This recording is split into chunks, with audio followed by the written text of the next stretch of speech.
Okay. Oh boy. We're getting some Rings of Power news. Power news. Rings news. True Detective Rings of Power. The Lord of the Rings Night Country. We're all in the Night Country now. No, anyways, yeah, I guess this is maybe a little older than I realized, but I only saw it now, so it's new to me, and I am the center of my own universe. So, director Charlotte Brandstrom. Braunstrom? There's a lot of little dots over the vowels in her name, and I don't know what that means, or exactly how to pronounce it. But that's okay, I get names wrong all the time. It's part of my unique charm. Anyways, she is a director in season 2 of The Lord of the Rings of Power, the abomination attached to Tolkien's work, but one that's been very fun and diverting to talk about. And there have been a lot of silver linings from this. Nobody who actually loves The Lord of the Rings loves the Rings of Power. That show's written for that new modern audience, sort of like Night Country is not for True Detective fans, it's for the new modern audience. And the new modern audience, of course, is the more virtuous and better audience, and the old audience that liked the things that these things are built off of are bad and horrible people that should be swept into the dustbin of history. Not for any particular reason, but just because this new audience is the one that is deserving of our that will make us more money. This new younger audience, this new more progressive audience with less of an attachment to what's come before, with less of an attachment to books and to these older movies and shows, and to this new audience that just wants to purchase things. They're the good ones, and these old fans are bad. There's a plan at work here. There is, and it's disturbing. But to sort of flesh out this point,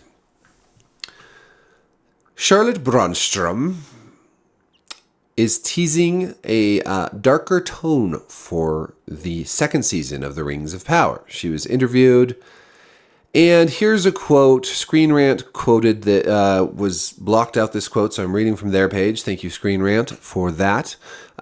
She says, "What I know, and what I can say for a fact, is that it's going to be darker, and it's going to be edgier and more character-driven.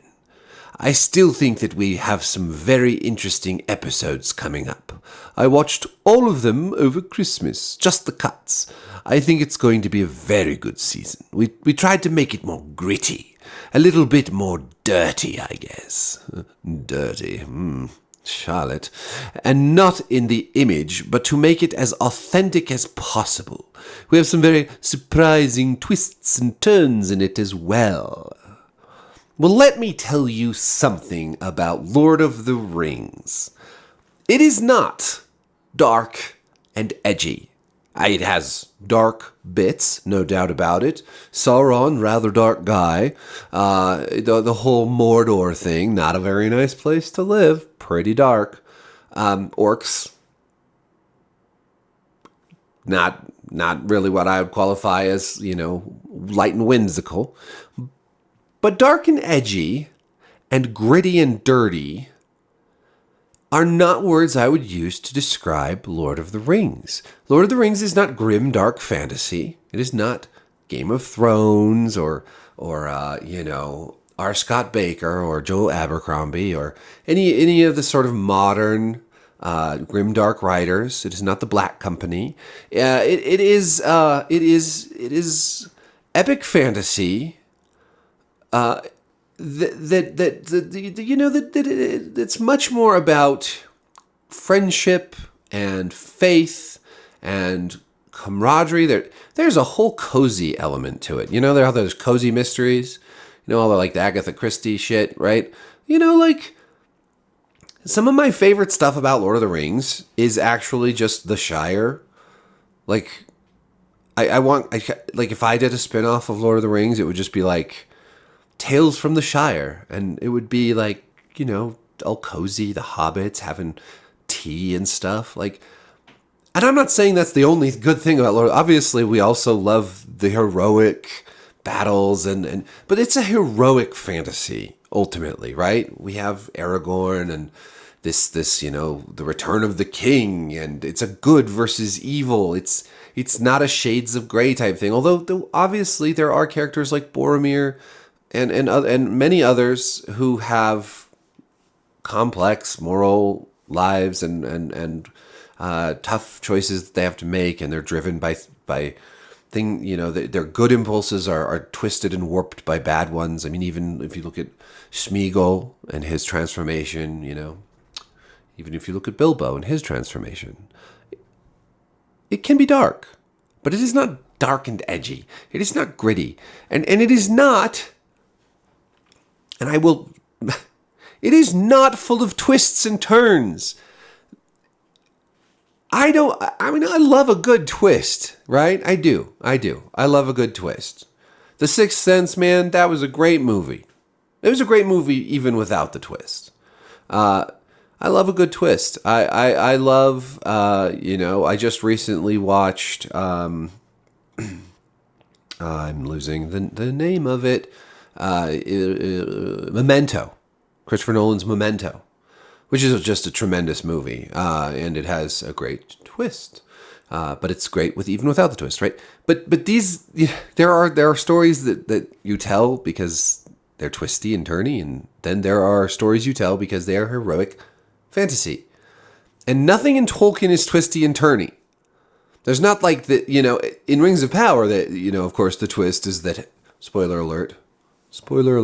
The twist is that Halbrand, the guy that Galadriel randomly met on a raft in the middle of the ocean, is actually Sauron. Surprise! There's going to be more twists and turns. Now, obviously that's not to say that there can't be deception, because, of course, Sauron is a deceiver, right? He deceives the elves into crafting the rings. And I'm not fully against having some twists in a Lord of the Rings spin-off show like this. And I'm not against having parts that are dark. But it's the idea here. It's the whole concept here that, like, these people who are making this show don't understand Tolkien to begin with. They don't understand what fans of Tolkien want. But they do understand what this new modern audience wants. Or at least they think they do. Or maybe it's not that they understand what it wants so much as that they understand how to get what they want. And so they're going to create it come hell or high water. Look what's happened with True Detective. Issa Lopez has taken over. That show, as we once knew it, is gone and dead. Now it is what Issa Lopez's version is and what the new audience wants. Fuck the old audience, the old fans, the old show, the tone, everything about it. It's gone. It's dead. Well, there's only so much, money that can be squeezed from the stone that is Tolkien's work, right? At a certain point, that dries up. So you create a new audience. And you do this across the board, show after show. You take all the old stuff, because making new stuff is hard and expensive. So you take all the old stuff, and then you just do what you want with it. You just pillage it for all it's worth. And it doesn't matter. It doesn't matter if the old fans are upset, if the fans who were here from the beginning are upset, because you're doing this so you can make more money off of a new audience you have created. And then you shield that under the guise of social justice and progressivism. You shield it under the guise of diversity and inclusion. It's not real. None of these companies, HBO, Warner Brothers, Amazon, none of them care at all about women or minorities. What they care about is creating this new audience that will grow in the future, hopefully from a young age, built off of the toxic wasteland of social media, built off the overbearing messaging coming from the social justice side of things, and also the conflict that creates between social justice and the right wing, right?